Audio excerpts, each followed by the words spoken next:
क्या हुआ? अरे भाई, अरे सुरजीत बताओ उनका क्या हुआ? उनका क्या हुआ? अरे मोदी जी तुमने पूरा बेकार कर दिया, जीरो कर दिया प्रभु, जीरो कर दिया। आई हेट यूजीसी, यूजीसी हटाओ, नहीं तो भाई साहब मोदी जी मैं आपको बता दूं पूरा विरोध होगा। जंतर मंतर से लेकर संसद तक हमारे ठाकुर, राजपूत, क्षत्रिय, ब्राह्मण और बाकी हम एसटी, एससी और ओबीसी भाइयों के साथ है। 36 बिरादरी एक है। तो बात को हल्के में मत लेना। आप लोग भी कमेंट सेक्शन में बताना कि हम 36 जात बिरादरी एक है कि नहीं। ये हमारे को बीजेपी वाले मोदी जी कह रहे हैं बटोगे तो कटोगे, और आज कह रहे हैं कि ठाकुर, राजपूत, क्षत्रिय, ब्राह्मण और बनिए ये एक है। ये सब जाति करते हैं ओबीसी और एसटी, यही बात है भाई। क्या कर रहे हो मोदी जी? राम राम राम राम राम राम। चाहते हो कि भैया ब्राह्मण, ठाकुर, राजपूत, क्षत्रिय और बनिया तो हमें पहले ही वोट देता है, जाएगा कहाँ? ये कहाँ जाएगा? मगर जो हमारे ओबीसी, एसटी, एससी वाले भाई हैं इनको इकट्ठा कर लो। अरे जब तुम्हें वो वोट ही नहीं देते हैं तो तुम इकट्ठा कैसे कर लोगे? पूरे देश में लोग बीजेपी के झंडे उतार रहे हैं, लोग जमीनों में फेंक रहे हैं, लोग सड़कों पे फेंक रहे हैं बीजेपी के झंडे। अरे आप पहले बता दो, वो चंद्रशेखर रावण आके जो खुल के हुए बोल रहा है कि अगर ये बिल वापस ले लिया तो हम सड़कों पे आ जाएंगे। पहले ही हम बटे हुए थे, पहले ही हम बटे हुए की राजनीतियों में थे। और ये जितने भी हमारे हिंदूवादी भाई इस चीज का विरोध कर रहे हैं, हम उनके साथ थे, हैं और रहेंगे। हम पहले ही बोल चुके हैं, हम राम के भक्त हैं। हम मोदी और योगी की अच्छी चीजों में सपोर्टर है बीजेपी के, मगर अंधभक्त नहीं है। हम भगवान राम के अंधभक्त हैं, श्याम के हैं, महाकाल के हैं। मगर जिस तरीके से ये यूजीसी लाया जा रहा है, बात चल रही थी उसकी यूसीसी की और आ रहा है यूजीसी। भाई और बहनों, मित्रों, तो मित्रों को भी ये बोलना था ना कि ब्राह्मण और ठाकुर, राजपूत बनिए भाइयों बहनों, और भाइयों बहनों ओबीसी, एसटी, एससी अलग भाइयों बहनों। पहले तो सबको एक रखा और अब सबको कह दिया कि जी बढ़ जाओ और आपस में भिड़ भिड़ के ऐसी तैसी कराओ। ऐसे नहीं होगा योग मोदी जी। एक कोना चोलबो इस छोड़ के जाना पड़ेगा। यूजीसी लागू कर रहे हैं भैया अब यूनिवर्सिटियों में। अरे छोड़ो तुम, अरे बीजेपी यूजीसी लागू कर रही है, मोदी जी ने क्या कर दिया? हम लोग तारीफ करते थे। अरे छोड़ो तुम, हम जा रहे हैं नेपाल, हम जा रहे हैं नेपाल। हाँ क्या हो गया? हम नेपाल जा रहे हैं। यूजीसी लागू कर दिया है। हम लोगों को पहले बोलते थे बटोगे तो कटोगे, अब की बार 400 पार। एक रहोगे तो सेफ रहोगे, एक रहोगे तो नेक रहोगे, सबका साथ, सबका साथ। अब बोल दिया है कि भैया ब्राह्मण और वो ब्राह्मण, राजपूत, ठाकुर, क्षत्रिय बनिए। ये हम लोग एक ग्रुप, और उसके बाद जो है एसटी, एससी एक ग्रुप बना दिया पूरा। हम लोगों को आपस में भाई साहब सबको अलग कर दिया। तो भैया मेरे को तुम जाने दो। अरे हम क्या आंख खोलेंगे? हमारे पूरे भाई हम सब एक हैं। हम 36 जात बिरादरी एक है।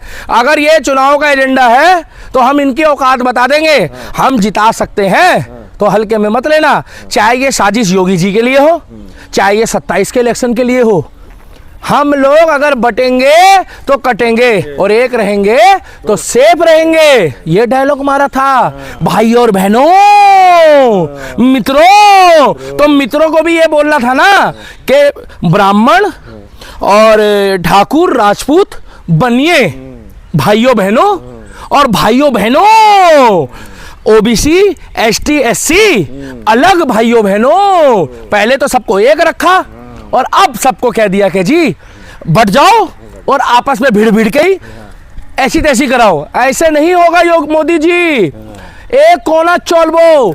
27 में इलेक्शन है, 29 में इलेक्शन है, जवाब दिया जाएगा। और हम यूजीसी कानून का विरोध करते हैं। इसको वापस नहीं लोगे, देश छोड़ के जाना पड़ेगा। हमारे बच्चों का भविष्य तुम बर्बाद कर रहे हो। हमारे बच्चों पे अगर कोई ब्लेम कर दे यूनिवर्सिटी, कॉलेज में, तो उनको बोलने का मौका नहीं मिलेगा। कह रहे योगी जी घराने की साजिश है 27 में। भाई साहब योगी जी को तो कोई माइका लाल छेड़ नहीं सकता। 27 में बैर नहीं है, 21 में खैर नहीं। हम इतना कह रहे हैं भाई साहब, ये चीज कतई बर्दाश्त नहीं होगी। अब हम लोग खुल के कह रहे हैं कि अगर ये चीज पास हो गई, क्योंकि जिस तरीके से शिक्षा मंत्री ने ये प्रस्ताव भेज दिया है साइन करके आगे, अभी पूरे देश में लोग बीजेपी के झंडे उतार रहे हैं, लोग जमीनों में फेंक रहे हैं, लोग सड़कों पे फेंक रहे हैं बीजेपी के झंडे। अरे आप पहले बता दो, वो चंद्रशेखर रावण आके जो खुल के हुए बोल रहा है कि अगर ये बिल वापस ले लिया तो हम सड़कों पे आ जाएंगे। पहले ही हम बटे हुए थे, पहले ही हम बटे हुए की राजनीतियों में थे। और ये जितने भी हमारे हिंदूवादी भाई इस चीज का विरोध कर रहे हैं, हम उनके साथ थे, हैं और रहेंगे। हम पहले ही बोल चुके हैं, हम राम के भक्त हैं। हम मोदी और योगी की अच्छी चीजों में सपोर्टर है बीजेपी के, मगर अंधभक्त नहीं है। हम भगवान राम के अंधभक्त हैं, श्याम के हैं, महाकाल के हैं। मगर जिस तरीके से ये यूजीसी लाया जा रहा है, बात चल रही थी उसकी यूसीसी की और आ रहा है यूजीसी, यही तो कहानी। बात चल रही थी बात चल रही थी भैया अब्दुल को देश से बाहर भगाने की, जो गैर कानूनी तौर पे आया है, बांग्लादेशी, रोहिंग्या, पाकिस्तानी, और यहाँ तो आपस में बांट रहे हो। क्यों? क्योंकि आप चाहते हो कि भैया कहीं 27 के इलेक्शन में फर्क पड़ जाए। आप चाहते हो कि भैया ब्राह्मण, ठाकुर, राजपूत, क्षत्रिय और बनिया तो हमें पहले ही वोट देता है, जाएगा कहाँ ये कहाँ जाएगा? मगर जो हमारे ओबीसी, एसटी, एससी वाले भाई हैं, इनको इकट्ठा कर लो। अरे जब तुम्हें वो वोट ही नहीं देते हैं तो तुम इकट्ठा कैसे कर लोगे? वो तो ये कह रहे हैं, जो जिनके इनकी हिमायत ली है ना एससी वाले, ये कह रहे हैं जी ये तो बाहर के दबाव में किया है, इसका कोई नहीं है, मजबूरी में किया है। मैं इतना बता दूं मोदी जी, हम आपके पक्ष में ही बोलते रहे हैं, जहां आप सही रहे हो। आप वंदे भारत चला लो, आप बुलेट ट्रेन चला लो, गलत तो नहीं बोल रहा भाई साहब। आप ने राम मंदिर बनाया, हमने तारीफ करी, हर जगह आप ठीक हो। मगर जब आप भेदभाव पैदा करोगे, जब आप जातिवाद की बात करोगे और हमारे बच्चों का भविष्य आप खत्म कर दोगे, तो ये बच्चे जो विदेश जाते थे पढ़ने, इनकी तादाद तो बढ़ जाएगी, बढ़ेगी। अभी अरे छोटी छोटी बच्ची है, 6ठी 7वीं की, आके कैमरे में बोल रही है कि मोदी अंकल ये तुमने क्या किया। छोटे छोटे बच्चे आके बोल रहे हैं। ये विश्व गुरु क्या बिना स्वर्ण के आने वाले टाइम पे बॉलीवुड में पिक्चरें भी आएगी, ब्राह्मण, क्षेत्र, बनिया और राजपूत, ठाकुर पिक्चर देखने आए। एक तरफ लिखा होगा ओबीसी और एसटी, एससी पिक्चर देखने आए। क्यों? क्योंकि भैया 2 पार्ट हो जाएंगे। क्या ये अपनी रैली में बोलते हैं क्या? बोलो, नहीं बोलते कि भैया 2 ग्रुप में बैठोगे। अब तो एक बात बताओ, चंद्रशेखर रावण कह रहा है कि हम आंदोलन छेड़ देंगे, हम ईंट से ईंट बजा देंगे अगर वापस ले लिया।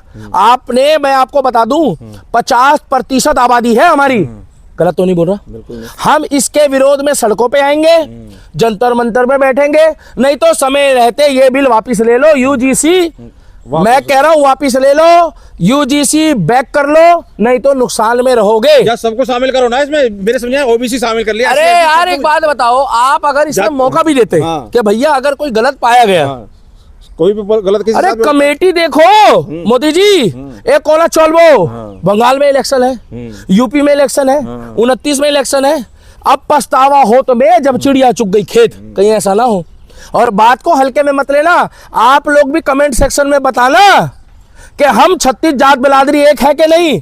ये हमारे को बीजेपी वाले मोदी जी कह रहे हैं बटोगे तो कटोगे, और आज कह रहे हैं कि ठाकुर, राजपूत, क्षत्रिय, ब्राह्मण और बनिए ये एक है। ये सब जाति करते हैं ओबीसी और एसटी, यही बात है ना भाई। क्या कर रहे हो मोदी जी? राम राम राम राम राम राम। कितने केस फेक हो रखे हैं। अरे मोदी जी, कोर्ट तक ने बोला है, मध्य प्रदेश के हाई कोर्ट ने बोला है जबलपुर में कि इसका कितना मिसयूज होता है। आप गूगल करके चेक कर लो, जजमेंट आई है कि 70% एसटी एससी एक्ट जो है वो फेक पाए जाते हैं। आप स्क्रीन लगा देना कॉपी, बिल्कुल मैं गलत तो नहीं कह रहा।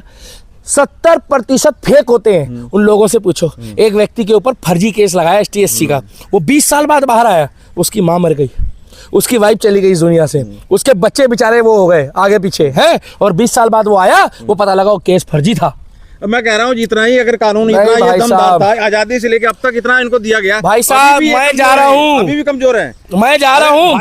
अरे मेरे को जाने दो सुरजीत, तुम इधर हो जाओ। तिलक, अरे सुरजीत, तलवार, नहीं मारो जूते चार। अरे छोड़ो, क्या हुआ इनको बताओ ना। सुरजीत मुझे जाने दो। अरे भाई, अरे सुरजीत बताओ उनका क्या हुआ, उनका क्या हुआ। अरे मोदी जी तुमने पूरा बेकार कर दिया, जीरो कर दिया प्रभु, जीरो कर दिया। आई हेट यूजीसी, यूजीसी हटाओ, नहीं तो भाई साहब मोदी जी मैं आपको बता दूं, पूरा विरोध होगा। जंतर मंतर से लेकर संसद तक हमारे ठाकुर, राजपूत, क्षत्रिय, ब्राह्मण और बाकी हम एसटी एससी और ओबीसी भाइयों के साथ है। 36 बिरादरी एक है।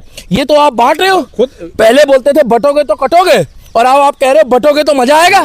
लड़ो, मैं जा रहा हूँ। नहीं मैं जा रहा हूँ। और समझा भाई साहब, प्रोटेस्ट आपने मेरा दिल तोड़ दिया मोदी जी, आपने मेरा दिल तोड़ दिया मोदी जी। और भाई दीपक, हमें भी तुम्हें को प्रोटेस्ट करना पड़ेगा। हमारा बच्चों का भविष्य खतरे में है। इनका कुछ नहीं है, इनको नेतागिरी करनी है बस, इन्हें सिर्फ नेतागिरी करनी है भाई साहब। सब एक हो जाते हैं बस। ये कोई ना, ये संसद के बाहर साइड में बैठ के चाय पीते हैं सब एक है। पब्लिक सिर फोड़ती रहे, इन्हें कोई मतलब नहीं। आज मोदी जी ने दिखा दिया। बहुत उम्मीद थी मोदी जी वैसे, पहले हिंदू मुस्लिम की बात हो रही थी, पहले औरंगजेब अकबर बाबर की बात हो रही थी, अब यूजीसी में हिंदू को बांट दिया। नेता कोई मिनिस्टर को लगाया है बनाने के लिए, जाओ बनाओ, कोई दिक्कत नहीं है। अरे क्या दिक्कत नहीं है भाई, सबको कहाँ एक कर रहे हो तुम, सबको लाते हैं ना इस कैटेगरी में। सांसद तो किसी के साथ भी हो सकती है, सांसद और विधायक और जितने बड़े बड़े मंत्री हैं, इस विषय में अगर आप लोगों ने यूजीसी का विरोध नहीं किया, मैं आपको खुल के बता रहा हूँ भाई साहब, चाहे वो ठाकुर हो, राजपूत हो, चाहे वो ब्राह्मण हो, चाहे वो बनिया हो, तो भाई साहब अगले इलेक्शन में जवाब दिया जाएगा।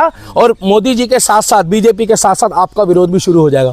मैं पहले बता दूं, योगी जी का विरोध नहीं है, ये कर रहे हैं योगी जी की वजह से, ये चाल समझिए आप। ये अंदर खाते में योगी जी को डाउन करने के चक्कर में योगी जी के लिए ये षड्यंत्र रचा जा रहा है। मगर आपको एक बात बता दूं, जहां जहां कांग्रेस सत्ता में थी और घमंड में मारी गई, वहां कांग्रेस के दो पार्ट बने।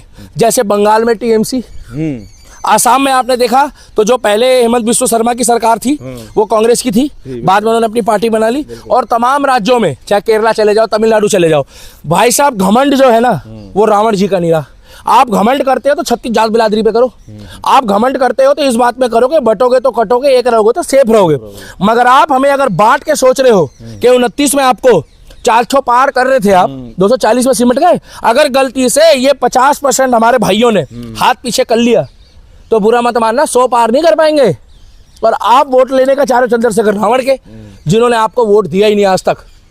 एक बात और, क्या फायदा यहाँ रहने का? और देखो अभी जो ये शंकराचार्य जो, अरे कॉलेज के बच्चे रो रहे हैं, इनको जो ये भड़काया है, मुझे लगता है ये भी पीछे से चाल है। भाई साहब योगी जी को टारगेट कर रहे हैं। स्क्रिप्टेड हो रहा है। सुनो मेरी बात सुनो, सब कुछ स्क्रिप्टेड हो रहा है। उत्तर प्रदेश में भी हो रहा है, इधर बीजेपी के अंदर भी हो रहा है। और मैंने पहले भी कहा था, अरे हम लोगों ने ये बोल दिया अगर अपने मन की बात, तो ठीक है मोदी जी, आप अपने कार्यकाल तक प्रधानमंत्री रहो, आप काम बढ़िया करो, आप 29 में भी रहो, 34 में भी रहो, मगर आगे नहीं तो कल योगी तो बनेगा। ये तो अभिव्यक्ति की आजादी है भाई, 29 में भी आप बन जाओ, 34 में भी आप बन जाओ, मगर योगी जी को बनाना है कि नहीं बनाना जनता डिसाइड करेगी। पर ये तो कह रहे हैं कि गुजराती को सवा कुछ नहीं दिखाई दे रहा है इन्हें। नहीं भाई साहब, ऐसा नहीं। सुनो भाई, ये क्षेत्रवाद, जातिवाद और राज्यवाद, सुनो भाई, क्षेत्रवाद, जातिवाद और राज्यवाद ये नहीं होगा। अगर यूजीसी का बिल इन्होंने वापस नहीं लिया, शेम ऑन यूजीसी। मैं मोदी जी को बड़ी अभी इज्जत से कह रहा हूं कि इसको जल्दी वापस ले लो, नहीं तो बहुत बड़ा आंदोलन की गूंज आएगी। सुन लो, हम लोग वो पावर रखते हैं कि मैं कभी जातिवाद की बात नहीं करता। आज तक मैंने कैमरे में कभी खुल के नहीं बोला भैया, मैं कभी भी ये बात नहीं करता कि मैं बहुत बड़ा ज्ञानी हूँ, मैं अर्थशास्त्र का ज्ञानी हूँ, या मैं धर्म का ज्ञानी हूँ, या मैं शास्त्रों का ज्ञानी हूँ। मेरे को जो अच्छा लगता है कॉमेडी के तरीके से, सीरियस तरीके से, हर तरीके से मैं अपनी बात रख लेता हूँ, ना मैं कभी किसी को चैलेंज करता हूँ। मगर मैंने कभी नहीं बोला आज मैं ब्राह्मण हूँ, ये बात मैंने कभी बोली नहीं बोली। अब दिल्ली मैं दीपक शर्मा लिखता हूँ, मैं दिल्ली का दीपक लिखता हूँ, आज मैं नहीं बताता कभी। मैं दीपक शर्मा लिखता हूँ, मैं ब्राह्मण हूँ, क्या रखा है? तो क्या मैं अपने भाइयों के साथ नहीं बैठूंगा क्या? मेरे लिए एसटी, एससी, ओबीसी कोई महत्व नहीं रखता। मेरे लिए महत्व रखता है वो इंसान है, मेरा हिंदू भाई है, वो महाकाल को पूछता है, वो राम को पूछता है, वो सीता को पूछता है, वो कृष्ण को पूछता है। हम लोग स्कूल जाते हैं तो हम कभी किसी से नहीं पूछते कि तेरी जाति क्या है, और आपने जाते ही कॉलेज में भेदभाव पैदा कर दिया। आज छोटे से बच्चे के ऊपर 1 साल के 2 साल के ऊपर जो है वो आरोप लगा दिया था कोर्ट में। अगर आप चेक करो, जाके आप गूगल करके चेक करो कि उसने जो है इनको जाति सूचक यंत्र बोला। पहली दूसरी का बच्चा जाति सूचक शब्द बोल सकता है क्या? उसको क्या पता जाति क्या होती है? आज कॉलेज के बच्चे रो रहे हैं, आज स्कूल के बच्चे रो रहे हैं, उनको बताया जा रहा है, सिखाया जा रहा है, और पहले ही